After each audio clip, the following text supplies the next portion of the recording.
बार नारद जी जा रहे थे और वहां एक मोची जूता सिल रहा था।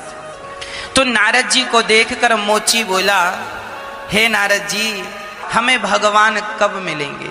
वो जूता सिलता और भगवान का नाम जपता, नारायण नारायण, कब मिलोगे दीनानाथ, कब कृपा करोगे दीनानाथ। रोता और जूता सिलता जा, काम करता और भगवान के लिए रोता जाता।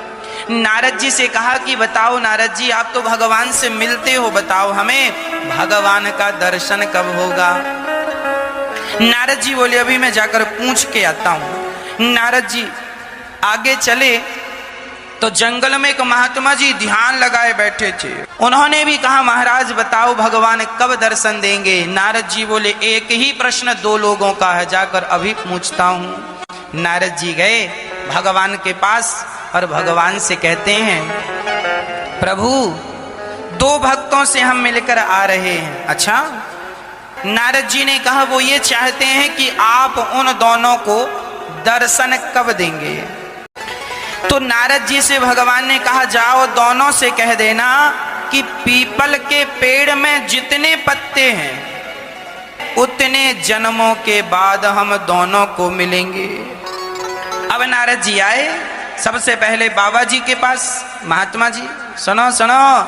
महात्मा जी बोले, हाँ हाँ बताओ क्या कहा भगवान ने? तो कहा नारद जी ने, सुनो भगवान ने कहा है कि इस पीपल के पेड़ में जितने पत्ते हैं उतने जन्मों के बाद आपको मिलेंगे। बाबा जी का मनोबल गिर गया। अरे राम राम, एक जन्म तो कट नहीं रहा और ये लाखों जन्म बाद भगवान मिलेंगे। नारद जी ने कहा, भगवान ने कहा तो ऐसा ही है। तो बाबा जी ने कहा, नारद जी फिर ये माला वाला आप लो, अब ये हमारे बस का नहीं है, इतना इंतजार कौन करेगा? हमें तो लगा इसी जन्म में मिल जाएंगे भगवान।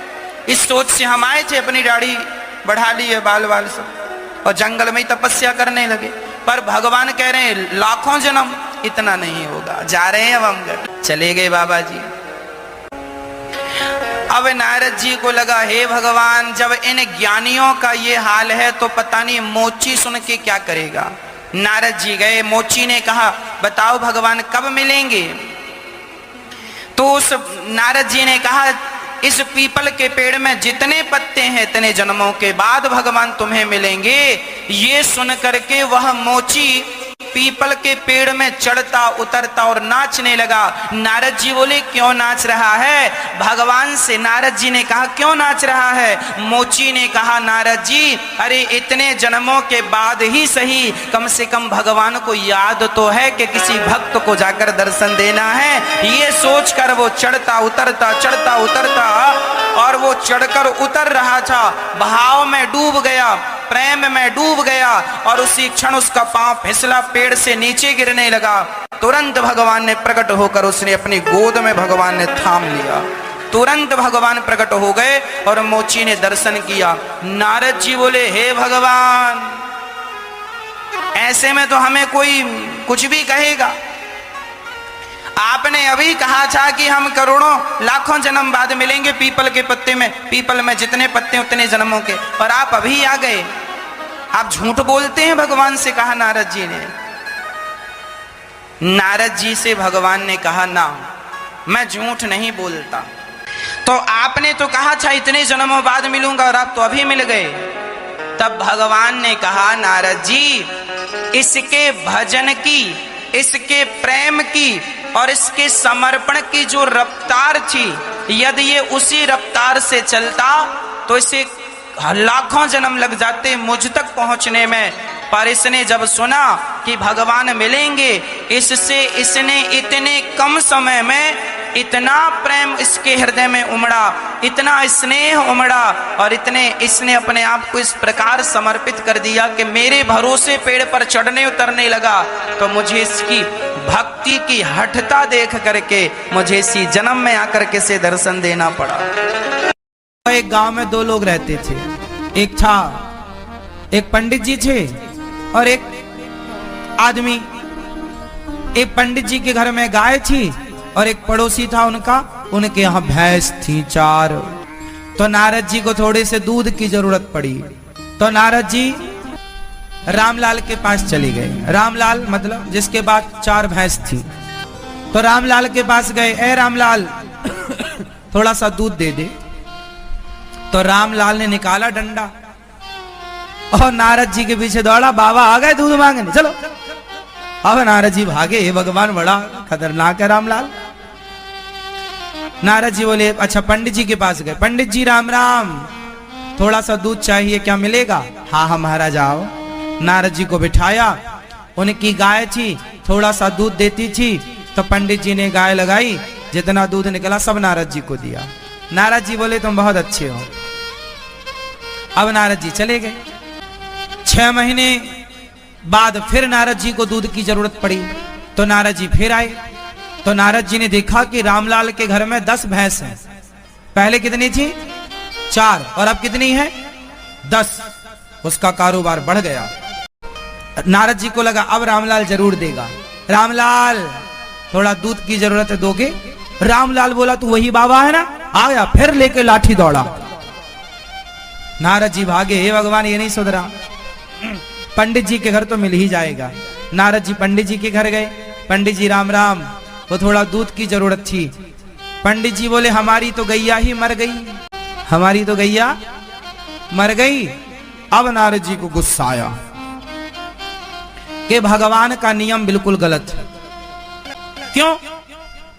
अरे जो पंडित जी बेचारे हमारी मदद कर रहे थे, सबकी मदद करते हैं, उनकी तो गैया ही मर गई, और जो किसी को एक बूंद दूध देने को तैयार नहीं, किसी की हेल्प नहीं करता, उसकी 4 से 10 हो गई। कैसा विधान है ईश्वर का? जो अच्छा करता है उसका बुरा होता है, और जो बुरा कर रहा है उसका अच्छा हो रहा है। ये भगवान का कानून बहुत खराब है। नारद जी गुस्से में, आंखें लाल लाल, गए मुंह फुला, हे भगवान। नारद जी बोले थोड़ा उठ के घूमा भी करो, दिन भर लेटे ही रहते हो, क्या क्या हो रहा है आपको कुछ पता ही नहीं है। भगवान बोले क्या हुआ? बोले आपका कानून बदलो। क्या गड़बड़ है? बोले वो पंडित जी उन्होंने मेरी मदद की, तो आपने उसकी एक गैया थी वो भी छीन ली, और वो भैंसासुर के पास 4 थी, तो उसके पास 10 हो गई। जो बुरा कर रहा है उसको तो आप बढ़ा रहे हो, और जो अच्छा काम कर रहा है उसको आप और बिल्कुल लुटिया डुबा रहे हो उसकी। भगवान बोले नारद जी आप समझे नहीं, क्या है समझाओ। कि ये जो पंडित जी हैं ना, ये दिन भर हमारा नाम जपते हैं, दिन भर हमें याद करते हैं, लेकिन इनकी जो गाय थी ना, अब ये अपनी गाय के लिए भी समय निकाला करते थे, तो हमारे भजन को छोड़कर फिर ये गैया चराने जाएं। शरीर इनका बुढ़ा, गैया भाग जाए तो बेचारे थक जाएं। तो मुझे बड़ी दया आई कि ये मेरा भगत है और गाय के चक्कर में परेशान होता है, तो मैंने इसकी गाय को अपने पास बुला लिया, क्योंकि ये मुझे याद करता था, तो मैंने अपनी भक्ति इसे और दे दी। क्योंकि ये मुझे चाहता था तो मैं भी इसे चाहता हूं। ये पैसा नहीं चाहता, इसलिए मैंने इसे पैसा नहीं दिया। पैसा पाएगा तो मुझे भूल जाएगा, इसलिए मैं अभी नहीं दे रहा हूं। सुदामा को भी शुरू में नहीं दिया, लेकिन जब बाद में दिया तो छप्पर फाड़ के दिया। और सुनो, ये जो तुम्हारा रामलाल था भैंस वाला, ये कभी मेरा ध्यान करता ही नहीं था, भगवान का भजन करता ही नहीं था, इसका पूरा ध्यान भैंसों में था। तो मैंने इसे और भैंसें दे दी कि भैंस में ही मन लगा है तो और लगा। तो जिसका ध्यान जहां लगेगा मैं उसे वो चीज देता हूं। तुम्हारा मन भगवान में लगेगा तो भगवान अपनी भक्ति दे देंगे, तुम्हारी भक्ति में जो बाधा है वो बाधा भी दूर कर देंगे। एक बार नारद जी ने भगवान से पूछा, प्रभु आप सबसे ज्यादा प्यार किससे करते हैं? तो नारद जी को लगा हमारी नाम लेंगे भगवान।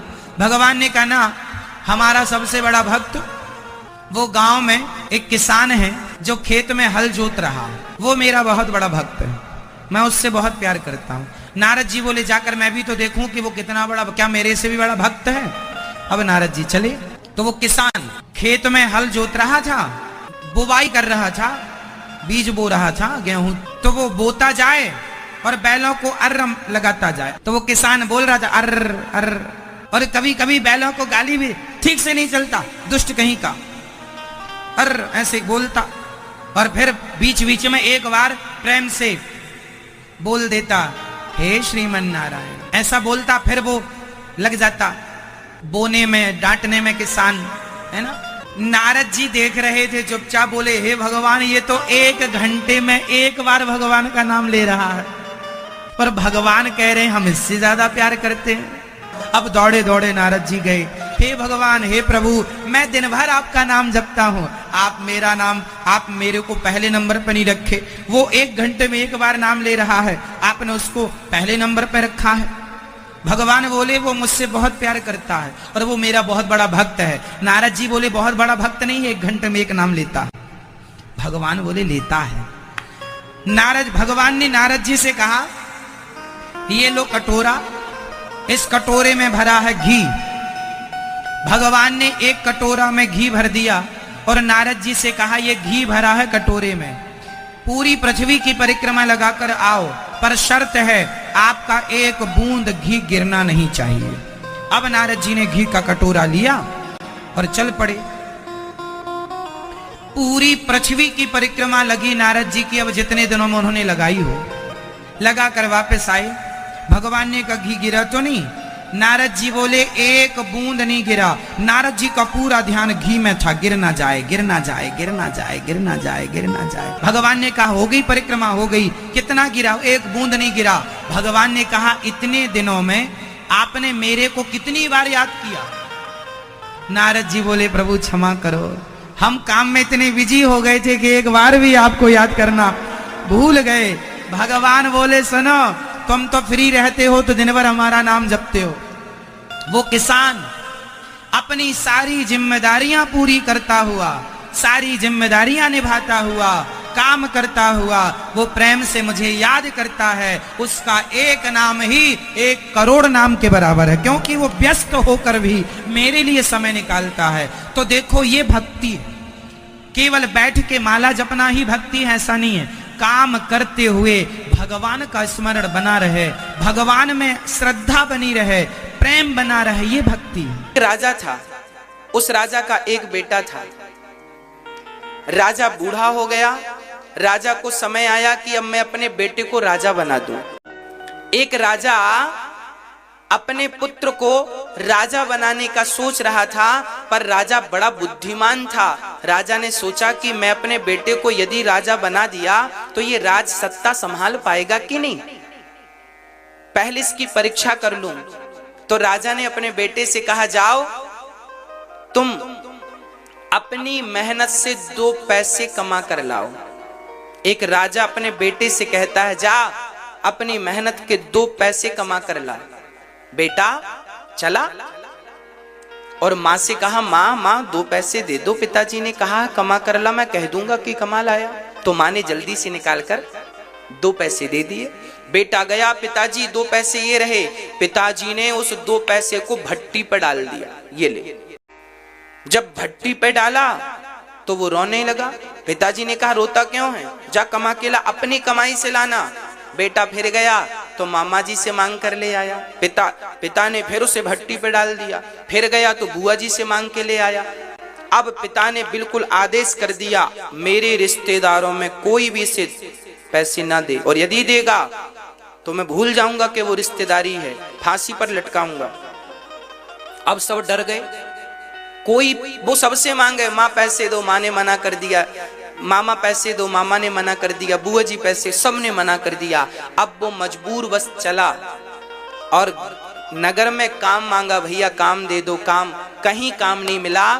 तब एक लोहा बिल्कुल गर्म किया था और घन पटकने वाले की जरूरत थी। है पटकते ना लोहे, क्यों घन पटकने वाले की जरूरत थी। वो राजा का बेटा था, सुकुमार था। राजा के बच्चे ने कहा भैया जी काम मिलेगा, हमें 2 पैसे की जरूरत है। कुम्हार ने कहा दिन भर घन पटकेगा तब तुझे शाम को 2 पैसा दूंगा। उस बच्चे ने कहा ठीक है। अब दिन भर में उसे 2 पैसे मिलने हैं और काम क्या है, गरम लोहे पर पटकना है। अब तो वो सुकुमार बालक जब घन को हथौड़े को पकड़ा तो छाले पड़ने लग गए हाथ में, वजनदार पटक रहा है और उसकी गर्मी उसे जला रही है। उसका गोरा बदन दिन भर में ही झुलसने लगा और शाम होते होते बिल्कुल हताश हो गया। उठा बैठा, उठने की हिम्मत नहीं। आज इतनी मेहनत की दिन भर, तब उसे शाम को जाकर लोहार ने 2 पैसे दिए, ये रही तेरी मेहनत की कमाई। वो 2 पैसे लेकर गया और पिताजी को दिया, पिताजी ये रहे पैसे। पिता ने उसे पैसे को लिया और फिर भट्टी पर डालने लगे तो बेटा दौड़ पड़ा, पिताजी वो पैसे आपने भट्टी पर डाल दिए, मुझे गम नहीं, ये पैसे मत डालना पिताजी, मेरे सिर का पसीना पांव में गया है, इस पैसे के लिए इसे मत डालना। अब पिता ने हृदय से लगाकर कहा बेटा अब तू राजा बनने के योग्य हो गया है, क्योंकि तू समझ गया कि 2 पैसे कैसे आते हैं। अभी तेरी माँ से तू पैसे मांग कर लाया तो मैंने उसे भट्टी पे डाल दिया, तू रोया नहीं, तू गिड़गिड़ाया नहीं, क्योंकि तुझे उस पैसे की वैल्यू पता नहीं थी, क्योंकि मांग कर लाया था। और जब कमा कर लाया तो उस पैसे की वैल्यू पता चली।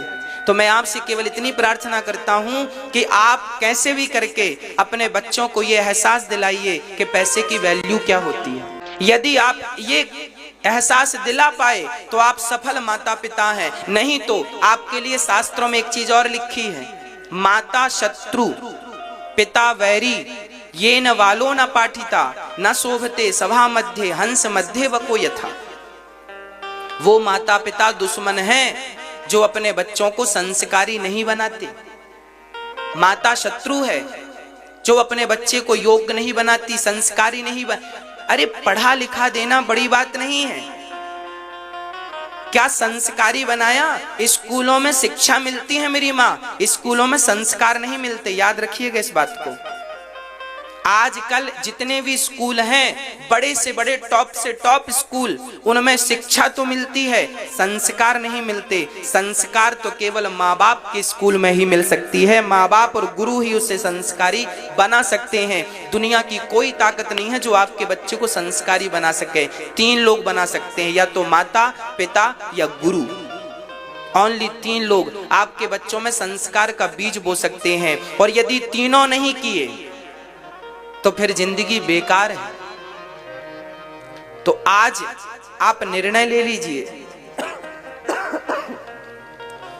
कि अपने बच्चे को धन देना है कि संस्कार देना है। अरे भाई जिंदा था तब उसे राम नाम की जरूरत थी और अब मर गया है ना, ले जा रहे हैं लोग। अच्छा, मरने वाले व्यक्ति को जब ले जाते हैं ना तो वहां भी बहुत बड़ी शिक्षा छिपी होती है। हमारे यहाँ तो मुर्दे के ऊपर मखाने बरसाने की परंपरा है। आपके यहाँ है कि नहीं? मखाने बरसाते हैं कि नहीं? मखाने और पैसे भी, हाँ या ना? हाँ, चलिए इससे पता चलता है हम भारत में हैं। मखाने बरसाने की परंपरा है। अच्छा, किसी ने पूछा महाराज जी मखाने क्यों बरसाते हैं मुर्दे के ऊपर? इसके पीछे बहुत बड़ा कारण है। आज तक आपको पता ही, आपने भी देखा होगा मुर्दे के ऊपर मखाने बरस रहे हैं, पैसे बरस रहे हैं। मखाने क्यों? कारण है, मखाना जो होता है ना बिल्कुल फूला रहता है। मखाना कैसा होता है? बिल्कुल फूला रहता है। और मखाने के ऊपर पांव रख दे कोई तो पिचक जाता है, बुरा बन जाता है कि नहीं? हाँ, मुर्दे के ऊपर मखाने इसलिए बरसाए जाते हैं ताकि दुनिया वालों को मैसेज दे सकें कि भाई देखो, पूरी जिंदगी ये व्यक्ति मखाने की तरह फूला फूला घूम रहा था, देखो आज पिचका हुआ पड़ा है, किसी काम का नहीं है, उठाकर हम लोग ले जा रहे हैं। ये अपने पांव से भी नहीं चल सकता, हम कंधों पर ले जा रहे हैं। इसलिए आप मखाने की तरफ यूं फूले फूले ना घूमना, हाँ, मखाने की तरह नहीं घूमना। अहंकार एटीट्यूड में ना जीना, ये अहंकार का सूचक है मखाना। और पैसे बरसाते हैं। पैसे बरसाने का सबसे बड़ा कारण है कि आदमी पूरी जिंदगी पैसों के लिए भागता है और जब मर जाता है तो उसके ऊपर पैसे इसलिए बरसाए जाते हैं ताकि दुनिया वालों की आंखें खुलें। देखो, जो व्यक्ति पैसों के लिए रिश्ते बिगाड़ता रहा, जो व्यक्ति पैसों के लिए भ्रष्टाचार करता रहा, जो व्यक्ति पैसों के लिए रोता और मरता रहा, जो व्यक्ति पैसों के लिए भागता रहा, आज पैसे उसकी छाती में पड़े हैं लेकिन वो उठाने को तैयार नहीं है। ये दुनिया वालों को संकेत देने के लिए, मैसेज देने के लिए, शिक्षा देने के लिए उसके ऊपर पैसों की बरसात की जाती है। पूरी जिंदगी व्यक्ति पैसों के लिए रोता रहा, रोता रहा, रोता रहा, परंतु कहते हैं ना, पूरी जिंदगी करता रहा धन धन धन धन, ये मेरा धन, ये मेरा धन। कब तक करेगा धन? बोले जब तक ना हो जाए निधन। नी प्लस धन बराबर निधन। अब क्या हुआ? निधन, निधन, निधन, निधन। तो धन धन तब तक चलता है जब तक निधन ना हो जाए। हाँ, इसलिए इस धन से सबसे बढ़िया धन कौन है?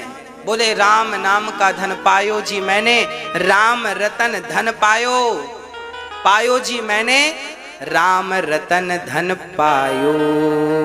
तो राम नाम का धन सबसे बढ़िया है। अब देखो, भरत जी मृग का चिंतन करते करते आए। भरत जी मृग का चिंतन करते करते आए और भरत जी मृग बन के गए। तीसरा जन्म भगवान की कृपा से उन्हें फिर मनुष्य का शरीर प्राप्त हुआ। एक पंडित जी के घर उनका जन्म हुआ। पिताजी ने पढ़ाया लिखाया पर वो कुछ ज्यादा पढ़े लिखे नहीं। भरत जी आज एक ब्राह्मण के घर जन्म लेते हैं। एक ब्राह्मण के घर जब पहुंचे तो पिताजी ने उन्हें पढ़ाया लिखाया पर वो पढ़ने को तैयार नहीं। हाँ, वो पढ़ने को तैयार नहीं। अच्छा, भरत जी को ज्ञान सब था पर वो पढ़े नहीं, क्योंकि वो जानते थे कि ज्यादा पढ़ लेंगे तो माया मोह में उलझ जाएंगे, संसार में उलझ जाएंगे, इसलिए वो ज्यादा पढ़े नहीं थे। तो ज्ञानी आज उनके भाइयों ने घर से निकाल दिया। उनके पिताजी जब मरे तो भरत जी को घर से निकाल दिया, त्याग दिया। भाई भौजाइयों ने कह दिया घर से जाओ, और भरत जी जंगल में गए। एक व्यक्ति ने उनकी बलि चढ़ानी चाहिए पर भद्रकाली ने प्रकट होकर के भरत जी की रक्षा की। आज भरत जी एक पेड़ की छांव में बैठे थे, तभी वहां से के राजा रहुगण निकला और भरत जी को अपना कहार बनाकर पालकी पर लगा लिया। भरत जी पालकी लेकर चले पर सामने बहुत सारी चींटियां थीं। चींटियों पे पांव न रख जाए, चींटियां मर ना जाएं, तो भरत जी ने छलांग लगा दी चींटियों की रक्षा के लिए। तो राजा रहुगण की पालकी सिर पे टकराई। राजा रहुगण बोला, क्यों रे, ये उछल कूद कौन कर रहा है? तब कहा, ये नया नया भर्ती हुआ है बिना इंटरव्यू का, यही उछल कूद कर रहा। अरे समझाओ। समझाया। भरत जी फिर चींटियों को देखकर छलांग लगाते हैं। अब की बार पालकी ऐसी टकराई कि राजा रहुगण आग बबूला हो गया। मूर्ख कौन है ये, आज छोड़ूंगा नहीं, आज मैं तुझे मृत्यु दंड देकर रहूंगा। आज भरत जी ने मन में विचार किया, इस मूर्ख को ज्ञान देना ही पड़ेगा। आज भरत जी ने राजा रहुगण को ज्ञान देते हुए कहा, त्वयोदितं व्यक्तिमविप्रलब्धं भर्तुः समय स्यात् तद्वीरभारः गन्तुर्यदि स्यादधिगम्य मत्वा पीबेति रासौ न विदां प्रवादः। आज भरत जी जैसे संत आज रहुगण की पालकी कंधे पे लेकर चल रहे हैं। मैया जी जरा सुनिएगा, भैया जी सुनिएगा। आज भरत जी जैसे संत को रहुगण बोलता है कि मैं तुम्हें मृत्यु दंड दूंगा। तब आज भरत जी ने पहली बार अपनी वाणी खोली और भरत जी ने राजा रहुगण से कहा, आप ये बताओ, आप मारोगे किसे? आप कहते हैं मैं तुम्हें मार डालूंगा। अच्छा बताओ, मरता कौन है? शरीर मरता है या फिर आत्मा मरती है? कौन मरता है? हाँ, शरीर मरता है या फिर आत्मा? मृत्यु किसकी होती है? शरीर मरता है, आत्मा कभी नहीं मरती। शरीर मृत्यु शरीर की नहीं, मृत्यु शरीर की होती है। आत्मा बिल्कुल अमर है, अजर है, अमर है, उसे कोई मार ही नहीं सकता। अच्छा, शरीर अलग है, आत्मा बिल्कुल अलग है। अब आप कहेंगे कैसे? तो सुनो, जैसे मोबाइल और सिम, बहुत ध्यान से सुनिएगा, ये विषय बहुत कठिन है, हम इसे बहुत कम शब्दों में समझाने का प्रयास करेंगे। जैसे मोबाइल है और सिम कार्ड है, दोनों अलग अलग हैं पर है एक दूसरे के पूरक। हाँ या ना? हाँ या ना? हाँ। उसी तरह हमारा शरीर जो है मोबाइल की तरह है और हमारी आत्मा जो है वो सिम कार्ड की तरह है। हमारा शरीर अलग है और आत्मा बिल्कुल अलग है, पर है एक दूसरे के पूरक। जैसे आत्मा, जैसे सिम के बिना मोबाइल काम का नहीं और मोबाइल के बिना सिम काम की नहीं, दोनों को एक दूसरे की आवश्यकता है।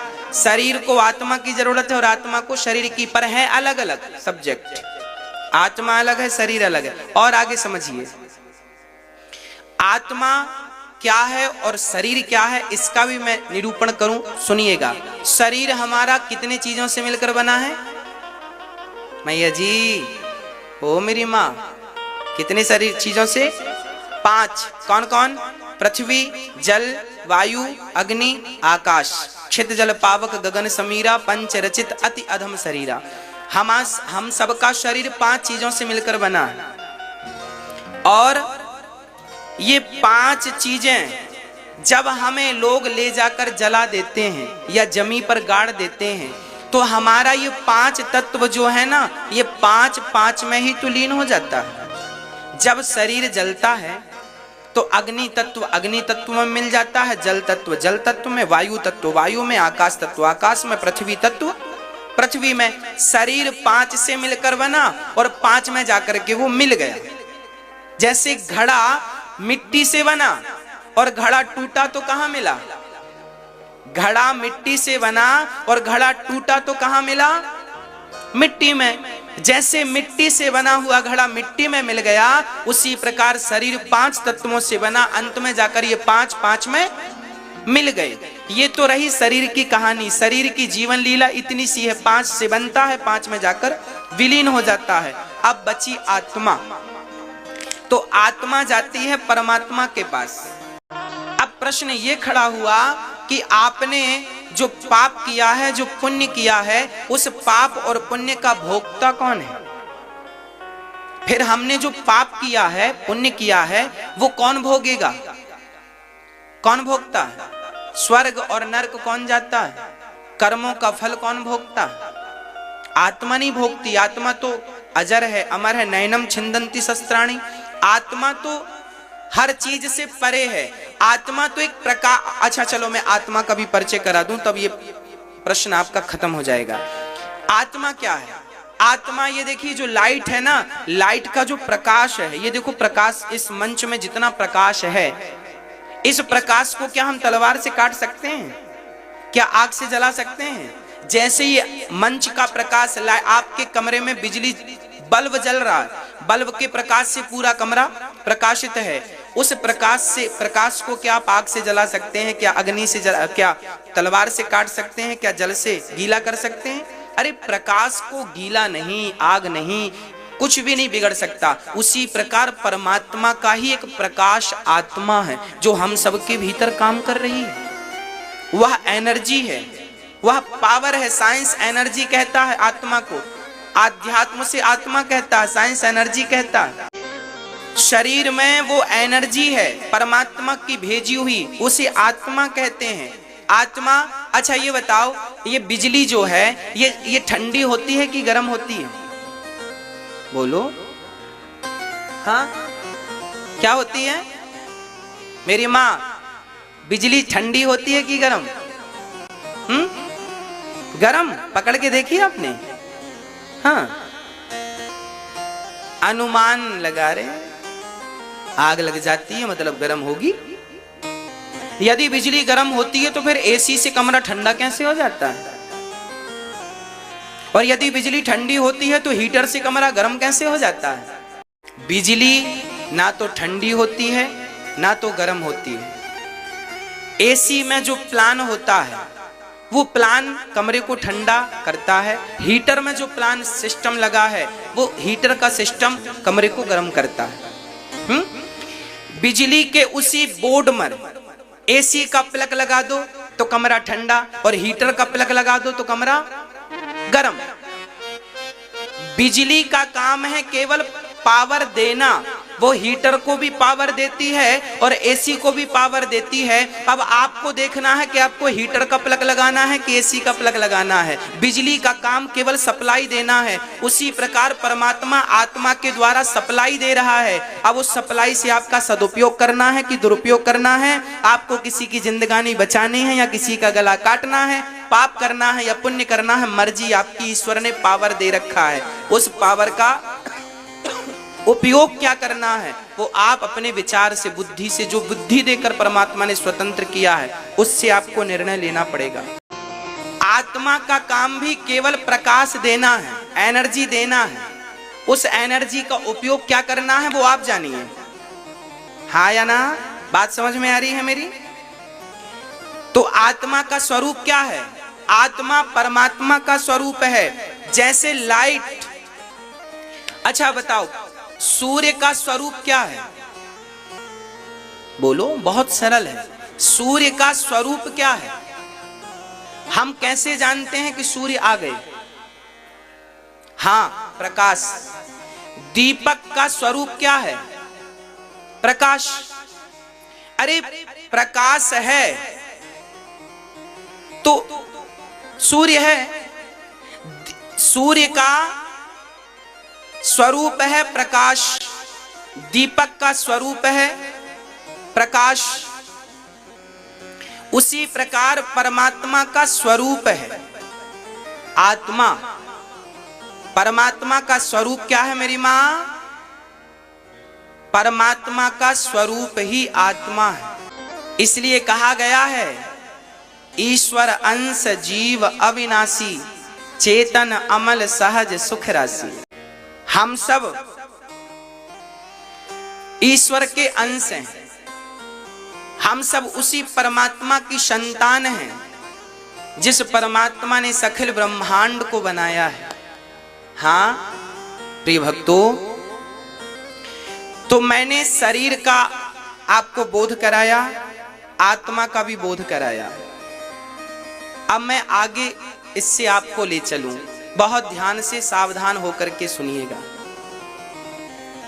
भक्तों बताइए, आत्मा का स्वरूप क्या है?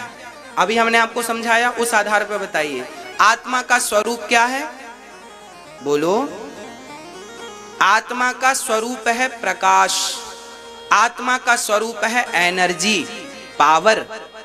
आत्मा हम सबको पावर देती है, एनर्जी देती है। आत्मा निकल जाए तो शरीर मृत हो जाता है, मुर्दा हो जाता है। अब बताइए कि आपके द्वारा किया गया पाप और पुण्य, इसका फल कौन भोगता है? कौन भोगता है? शरीर भोगता है या आत्मा भोगती है या कोई और भी है? बोलो। हमने आपको समझाया फिर पूछ रहे हैं। हर बात हम पहले समझाते हैं फिर पूछते हैं, यूं ही नहीं आपका परीक्षण करने लग जाते। बताइए, हम आपको अच्छे श्रोताओं की कसौटी की तरह कस के देख रहे हैं कि आप सचमुच सुन रहे हैं या सिर्फ बैठे हैं। इसलिए हमारे हर प्रश्न पर आप गौर कीजिएगा और हर समाधान पे आप जरूर बोलिएगा। आप बताइएगा, हमने अभी थोड़ी देर पहले आपको सुनाया कि हमारा शरीर 5 तत्वों से मिलकर बना है, 5 में मिल गया। आत्मा परमात्मा का स्वरूप है। जैसे जैसे जैसे घड़े में आपने पानी भरा तो घड़े के अंदर एक सूर्य दिखाई पड़ता है, जिसे बोलते हैं घटाकाश। आकाश दिखता है ना उसके अंदर, उसे बोलते हैं घटाकाश।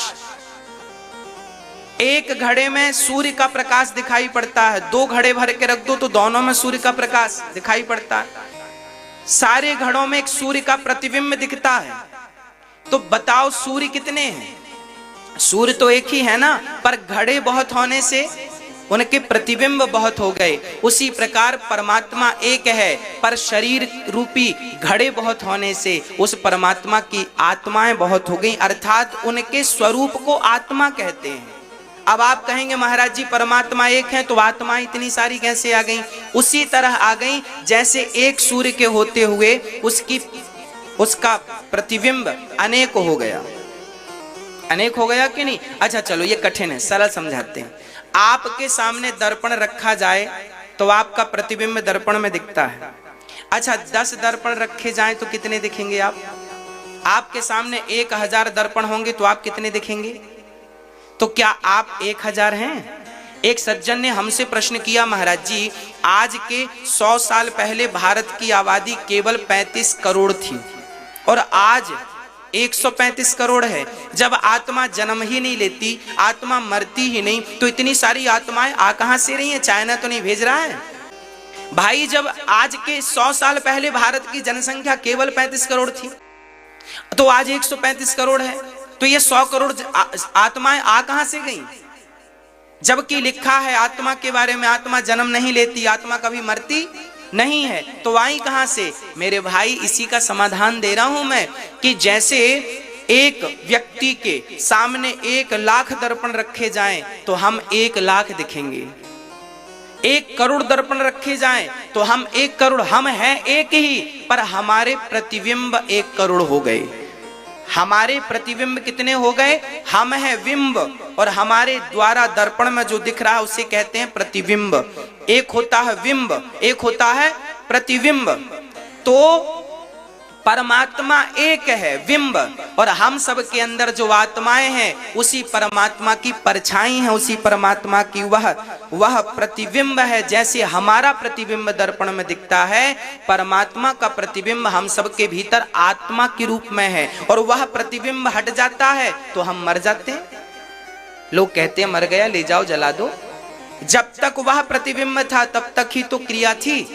वो प्रतिबिंब हटा, क्रिया खत्म, शून्य हो गया, जला दो, अस्तित्व खत्म। हमारा अस्तित्व भी तो तब तक है जब तक परमात्मा है हमारे भीतर। हमारे भीतर परमात्मा आत्मा के रूप में ही तो है। वह परमात्मा जब निकलता है तो शरीर 5 तत्वों में मिल जाता है। आत्मा परमात्मा से थी, परमात्मा में मिल गई। अब प्रश्न ये खड़ा हुआ, हमने जो पाप किया था जीवन भर, पुण्य किया था जीवन भर, वो कौन भोगता है? उसको कौन भोगेगा भाई? कौन भोगता है बताइए?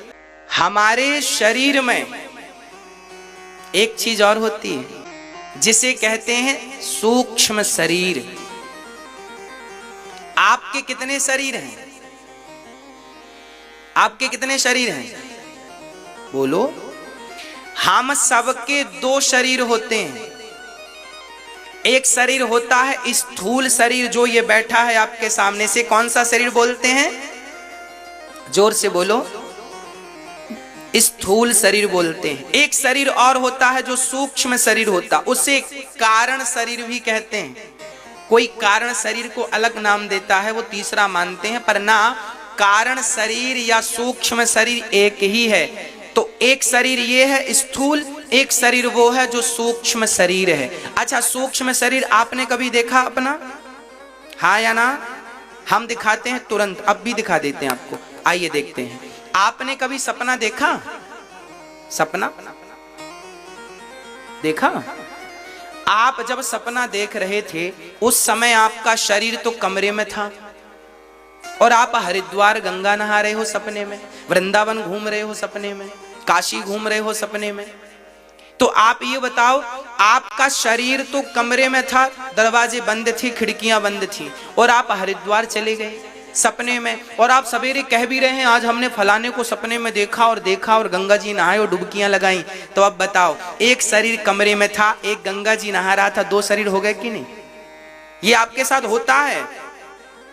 कोई मैं यूं तुक्का नहीं मार रहा हूं, आपको प्रैक्टिकली बोल रहा हूं। जो आपके साथ रोज घटनाएं घट रही हैं वो बात कर रहा हूं। एक शरीर जो बिस्तर में सोया था, इस शरीर को क्या नाम दिया भी हमने? बोलो, क्या नाम दिया बताइए? स्थूल शरीर। और जो स्वप्न देखने गया वो शरीर कौन सा है?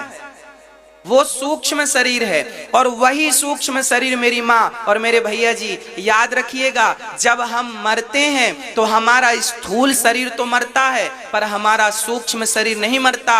और वही सूक्ष्म शरीर जाकर के हमारे पाप और पुण्य का फल भोगता है। वही शरीर स्वर्ग और नरक जाता है। वही शरीर क्या है? मैंने बोला कि शरीर मोबाइल सेट की तरह है, आत्मा सिम कार्ड की तरह है। एक चीज और होती है मोबाइल में, बताओ क्या? हाँ क्या? हाँ, मोबाइल में एक चीज और महत्व रखती है, मेमोरी कार्ड। इंटरनल मेमोरी हो या आप चिप लगाइए, मेमोरी। आपने नोट किया होगा, आपका मोबाइल जब फोटो क्लिक करता है तो वो फोटो जाकर मेमोरी में सेव होती है, या फोन की मेमोरी हो या तो आपने डाल रखी हो कार्ड, मेमोरी में सेव होता ना? हाँ या ना? आपकी हर एक्टिविटी मोबाइल की यदि आप उससे रिकॉर्ड कर रहे हैं तो कहां होगा? मेमोरी में। उसी तरह आपने जो भी जन्म से मृत्यु तक जो भी एक्टिविटी की, अच्छा बुरा पाप पुण्य, हंसना रोना, उठना बैठना, खाना पीना, लड़ना झगड़ना, जो भी किया, आपके सूक्ष्म शरीर मेमोरी कार्ड है। हमारा जो सूक्ष्म शरीर है वो क्या है? मेमोरी कार्ड है। वही परमात्मा की बनाई मेमोरी है। आप सब भूल जाते हैं पर आपका सूक्ष्म शरीर सब कुछ याद रखता है। और वही आपकी पोल खोलता है भगवान के सामने, इसने ये पुण्य किया, इसने ये गलत किया, ये किया। वही मेमोरी भगवान फिर टीवी पे फंसा के चलाते हैं, जो कि मैंने फर्स्ट में सुनाया। देख तूने ये पाप किया, देख तूने ये पुण्य किया। अब पाप किया है तो पाप का फल ये ले 84 लाख योनियां भोग, और पुण्य किया है तो एक अवसर और ले मनुष्य का तन। और ज्यादा पाप किए तो मोक्ष मिल जाता है, गौलोक धाम मिल जाता है, ठाकुर जी की सेवा मिल जाती है। आपके द्वारा किया गया पाप, आपके द्वारा किया गया रत्ती भर पुण्य, ना तो पुण्य बेकार जाता है ना पाप बेकार जाता है। पाप करने के पहले विचार करिए, क्योंकि ये वापस आपके पास आना है। कुएं में कभी आपने झांक करके बोला हो राम, तो कुएं से वापस आवाज क्या आएगी? आप बोलेंगे कृष्ण, तो आवाज क्या आएगी? हाँ, ये कुआं जो है ना, आप जो कहते हैं वापस वही आएगा। ये संसार एक कुआं है। इस कुएं में आप जैसा कर्म करते हैं वैसा ही कर्म वापस आपको भोगना पड़ता है, वैसा आपको मिलता है जैसा आप दूसरों के लिए करते हैं। यदि मैंने आपके गाल में एक थप्पड़ मारा तो 1 साल के अंदर, 2 साल के अंदर ईश्वर के घर देर हो सकती है, अंधेर नहीं। 5 साल के अंदर मेरे गाल में भी कोई 2 थप्पड़ जरूर मारेगा, ब्याज सहित। 5 साल का ब्याज भी तो मिलेगा। शेर को 1.25 शेर मिलता है साहब। आपने किसी निरापराधी पर यदि आपने एक थप्पड़ मार दिया, किसी गलत आरोप पर किसी को आपने एक गाली दे दी, आपने किसी को यूं ही बिना उसकी गलती के आपने निर्दोष को एक गाली दी, तो उसके द्वारा ना सही किसी और के द्वारा तुम्हें गालियां जरूर मिलेंगी। एक थप्पड़ तुमने मारा, तुम्हें भी पड़ेंगे। तुमने जो जो व्यवहार सामने वाले के साथ किया है वही व्यवहार तुम्हारे साथ होगा। भूल मत जाना, परमात्मा की अदालत है, हिसाब सबका होगा, बचेगा कोई नहीं। जैसी करनी वैसी भरनी, आज किया कल पाएगा। चढ़ता सूरज धीरे धीरे ढलता है ढल जाएगा। आज तक कोई बचा कि आप और हम बचेंगे? रावण जैसे कर्म करके बच ना सके, कंस जैसे ना बच सके, तो हम और आपकी गति क्या है? इसलिए पाप करने से बचना, क्योंकि मिलना जरूर है। राम जी को 14 साल का वनवास मिला, ये किसी का अपराध नहीं था, ये राम के कारण ही राम को वनवास मिला था। राम जी को श्राप दिया था ना नारद जी ने, पिछले जन्म में राम ये भगवान थे। तो भगवान राम तो भगवान है ना, उनकी मर्जी के बिना पत्ता नहीं हिलता। वनवास कौन भेजेगा? अरे राम अपनी मर्जी से गए वनवास, रावण इत्यादियों को मारना था। तो भगवान आज जब राम जी वनवास आए और घास के बिस्तर पर सोए तो निषाद राज ने कहा राम जी बिस्तर घास का बिछा कर सो रहे हैं। लक्ष्मण जी ने कहा को न काहू को सुख दुख कर दाता, निज कृत कर्म भोग सब भ्राता। हर व्यक्ति अपने कर्मों का फल भोगता है। आज आप लोग अमीर हैं तो आप अपने अच्छे कर्मों से, और आज आप गरीब हैं तो आप अपने बुरे कर्मों से। आज आप सुखी हैं तो आप अपने अच्छे कर्मों से सुखी हैं, और आज आप दुखी हैं तो अपने बुरे कर्मों से दुखी हैं। किसी को दोष मत लगाइएगा। आपके घर एक आप होती हैं, महारानी बन के रहती हैं, और एक आपके घर काम वाली बाई होती है जो झाड़ू पोंछा लगाती है। वो अपने घर का भी काम करती है प्लस आपके घर का भी काम करती है। बुखार चढ़ी है फिर भी काम करती है, क्योंकि उसे बच्चों का पेट भरना होता है। वो दो दो घर के बर्तन धुलती है तब वो एक वक्त का भोजन पाती है। और आप घर में बैठी बैठी कोई काम नहीं करती फिर भी बढ़िया मालपुआ खाती हैं। कारण क्या है? आपने पुण्य किया है, इसलिए ईश्वर ने इतनी सुख सुविधाएं दी हैं। तो पिछले जन्म में कोई पुण्य किया था, इस जन्म में मिल रहा है। अब की बार करोगी तो अगले मिलेगा, नहीं तो फिर हिसाब फिनिश हो जाएगा। हाँ, इसलिए एक सज्जन हमसे आके बोले महाराज जी हम पूर्व जन्म नहीं मानते। आप कह रहे हैं पूर्व जन्म में पुण्य किया होगा तो इस जन्म में मिलेगा। वो बोला हम मानते नहीं। हमने कहा नहीं मानो तो चूल्हे में जाओ, हम क्या करना, मत मानो। अच्छा एक बात बताओ, कोई व्यक्ति कहे कि मैं पिछला जन्म नहीं मानता, होता ही नहीं, कोई कहे, तर्क करे, आपको क्या लगता है अगला जन्म पिछला जन्म होता है या नहीं? हाँ या ना? यदि आप कहेंगे कि होता है तो भी मैं आपको समझाऊंगा, और आप कहेंगे नहीं होता तब तो मैं विशेष समझाऊंगा आपको। और मैं उदाहरण प्रमाण के साथ में कोई भी बात बिना प्रमाण की नहीं करता। मेरे पास एक भी वो बातें नहीं हैं जो प्रमाण के बिना हो। हर चीज सबूत के साथ ये दास कहेगा आपको। पिछला जन्म होता है इसका सबूत है मेरे पास, अगला जन्म भी होगा आपका इसका भी सबूत है मेरे पास। आइए वो सबूत देता हूं आपको, प्रमाण देता हूं प्रत्यक्ष, सुनिएगा और मेरे एक प्रश्न का जवाब दीजिएगा। एक ही समय पर 2021 को जनवरी की 15 तारीख 15 जनवरी 2021 को एक ही समय पर दो बच्चे पैदा होते हैं। एक बच्चा पैदा हुआ गरीब के घर फुटपाथ पे, और एक बच्चा पैदा हुआ अमीर के घर। समय सेम है ना, तारीख भी सेम है, मुहूर्त नक्षत्र ग्रह सब सेम है, और दो बच्चे पैदा हो रहे हैं। अब मुझे बताओ कि एक बच्चा बड़े आदमी के घर पैदा हुआ तो चांदी का झूला और सोने की चम्मच में दूध पीता है, और दूसरा फुटपाथ पर पैदा हुआ तो उसकी माँ ने साड़ी का झूला बनाया है। एक पेड़ से इस पेड़ में साड़ी बांधी और झूला काहे का, साड़ी का झूला बना के झुलाया है। अब बताओ ये बच्चा जो गरीब के घर पैदा हुआ है, जिसे लोहे का पालना नसीब नहीं हुआ, लकड़ी का पालना नसीब नहीं हुआ, इसने पैदा होती कौन सा पाप कर लिया जो इसे इतना कष्ट मिल रहा है? इसकी माँ धूप में काम करती है तो बच्चे को पीठ में बांध लेती है, और ये बड़े आदमी के घर पैदा हुआ, इसने पैदा होती कौन सा पुण्य कर लिया कि सोने के चम्मच में दूध पी रहा है? इन्होंने अभी जन्म ही लिया है, ना तो पाप किया है ना तो पुण्य किया है, परंतु पिछले जन्म में जो पुण्य करके आया था वो आज सोने की चम्मच में दूध पी रहा है, और जो पिछले जन्म में पुण्य करके नहीं आया, हिसाब किताब बराबर था, थोड़ा सा पुण्य था जिसके कारण केवल मनुष्य का तन मिला, तो ये लो मिल गया मनुष्य का तन, पर बड़ी गरीबी मिली है। तुम्हें दो रोटी के लिए भी स्ट्रगल करना पड़ रहा है। भगवान ने तुम्हारे पुण्यों के बल से तुम्हें मनुष्य तो बना दिया है, पर रोटियों के लिए भी तुम्हें स्ट्रगल करना पड़ता है, जबकि आप और हम सबको रोटियों के लिए तो स्ट्रगल नहीं करना पड़ता। भगवान ने तो खूब रोटियां दी हैं। बढ़िया पहनने को कपड़े दिए हैं, खाने को रोटियां दी हैं, रहने को घर दिया है। भूखे तो नहीं मरते ना हम लोग, भूखे तो नहीं सोते ना हम लोग। कई लोग भूखे सोते हैं, क्यों? कौन सा पाप किया उस बच्चे ने जो भूखा रहता है?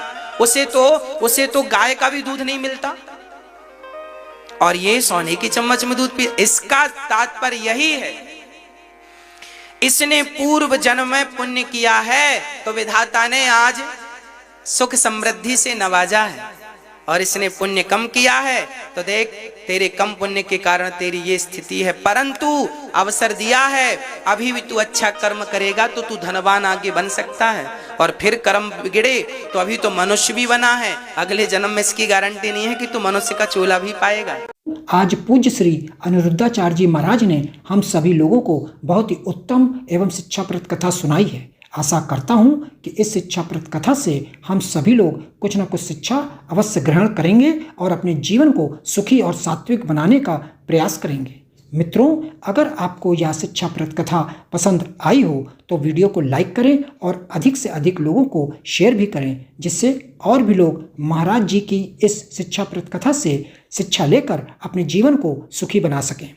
मित्रों, अगर आपने अभी तक हमारे चैनल को सब्सक्राइब नहीं किया है तो हमारे चैनल को तुरंत सब्सक्राइब भी कर लें, जिससे आपको नोटिफिकेशन के माध्यम से महाराज जी के शिक्षाप्रद कथा तुरंत प्राप्त हो सकें। मित्रों, तो कल फिर किसी शिक्षाप्रद कथा के साथ आप लोगों के समक्ष प्रस्तुत होंगे। तब तक के लिए जय श्री राधे।